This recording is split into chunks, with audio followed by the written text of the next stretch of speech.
How to lift and move an accident victim. If at all possible, leave the victim be, especially if you suspect head or neck injury. Sometimes the accident scene is a very dangerous place to be. There could be a fire, or there could be oncoming traffic. You really have to weigh your options. What is safer, moving the patient or leaving them where they are? If you do have to move the patient, you want to be very careful of their head and neck. Try to move them as one unit. Don't twist the head and don't twist the shoulders. Head, neck, and spine. You really want to watch what you're doing with that. Move slowly, move carefully, and try to keep it all in alignment. If you have another pair of hands or somebody else on the scene, have them help you move the person to get them out of harm's way and to keep their head, neck, and spine stable. You may also want to move the person to put them in recovery position or to get their legs up if they are in shock. Always be mindful of their head, neck, and spine. You don't want to cause any more damage when you are helping a patient. Moving a patient when you are alone with no suspected C-spine injury. Move behind the patient's head and slide your hands under the patient's shoulders, gripping the patient's armpits. It is important that you do not put yourself at risk to help a victim. Do not try to perform any rescue technique you have not been trained to do. Slide legs back one at a time, moving the patient along with you. In true rescuer CPR, with no suspected C-spine injury, the first rescuer lifts and slides their arms under the patient's armpits. You will grasp the patient's wrist to hold the arms. Take your right arm and hold onto the patient's left wrist. Take your left hand and hold onto the patient's right wrist. The second rescuer will place their hands below the patient's knees. It is important for the two rescuers to communicate throughout the process. When you are in position and ready to move the patient, you want to make sure you lift together, so that further injuries do not occur to the patient and so that another patient is not created in the process of lifting.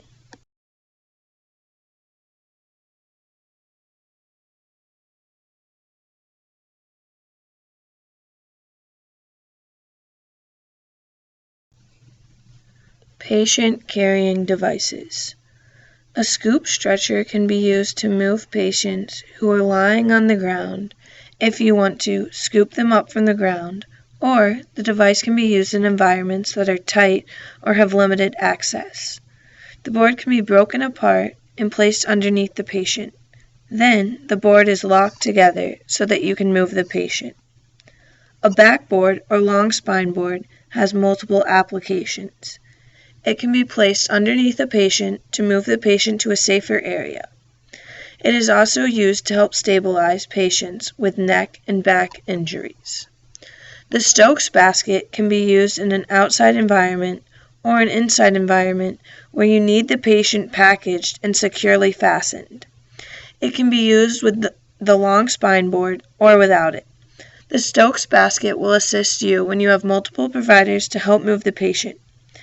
It can also be used in areas where rope rescue is needed, and it can be used by mounting a tire device onto the bottom to assist in moving the patient in an easier fashion, letting the tire help you maneuver terrain and through obstacles to get your patient out of harm's way.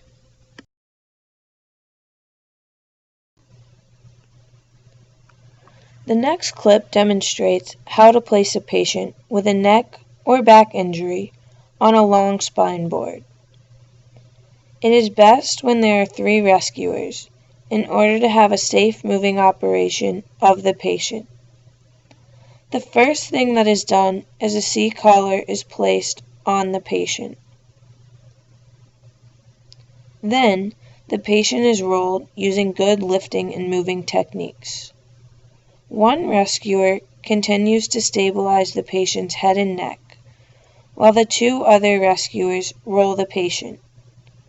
The lead rescuer counts to ensure that the patient is rolled as one unit. Then, one rescuer checks the patient's back to make sure there are not any complications. The equipment is kept close to the patient so that the rescuers can maneuver the board right into the back of the patient and place the patient onto the long spine board. The board is rolled up to the patient and the head rescuer communicates so that all the rescuers move the patient at the same time.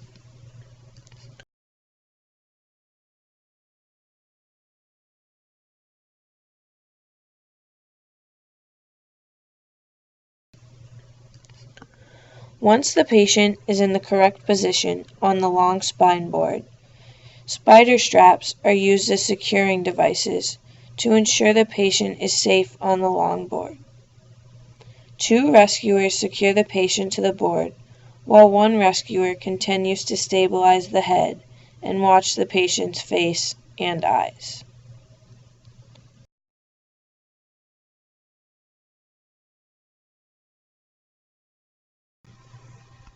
Once the patient's body is secured to the longboard, the patient's head is then secured so there is no movement of it.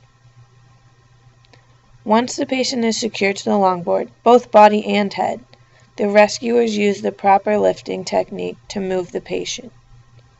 1 rescuer is at the head of the board, with the other rescuer at the feet. Here is a quick visual summary of what was discussed in the video.